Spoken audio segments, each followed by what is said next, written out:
Il-prezzijiet biex tikribħos żdiedu u n-numru ta' persuni taħt l-24 sena li huma f'riskju ta' faqar u esklużjoni soċjali żdiedu wkoll. Dawn huma biss ftit mill-fatti li joħorġu b'mod ċar mir-rapport dwar l-Istrateġija Nazzjonali għal tnaqqis fil-faqar u esklużjoni soċjali. Rapport li ġie ppreżentat waqt konferenza li saret il-ħamis filgħodu mill-Ministru Michael Falzon u li fija ammetta l-bżonn li jsiru aktar investimenti f'diversi oqsma, setturi li l-Gvern Laburista ħallihom għarrieħhom.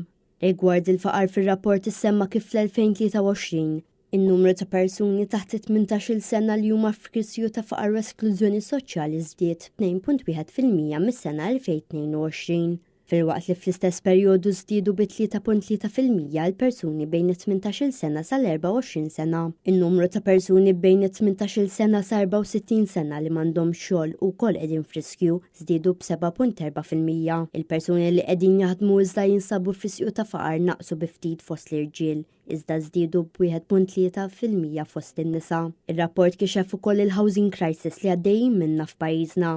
Hekk kif bejn l-2022 u l-2023 il-pis tal-ispejjeż għad-djar tela minn 2.9% għal 6%. Il-prezz medju għall-proprjetà tela wkoll minn 209,000 euro fl-2022 għal 228,000 euro fl-2023. Il-prezzijiet biex tikri telaw ukoll b'mod drastiku minn 20% fl-2022 għal 38.3% fl-2023. Fis-settur tal-edukazzjoni naraw li għalkemm in-numru ta' studenti li lestew l-edukazzjoni primarja u sekondarja żdied, in-numru ta' persuni li lestew il-livell post-sekondarja naqas bi ftit. Fl-edukazzjoni terzjarja naraw li ftit inqas irġiel lestew xi kors partikolari.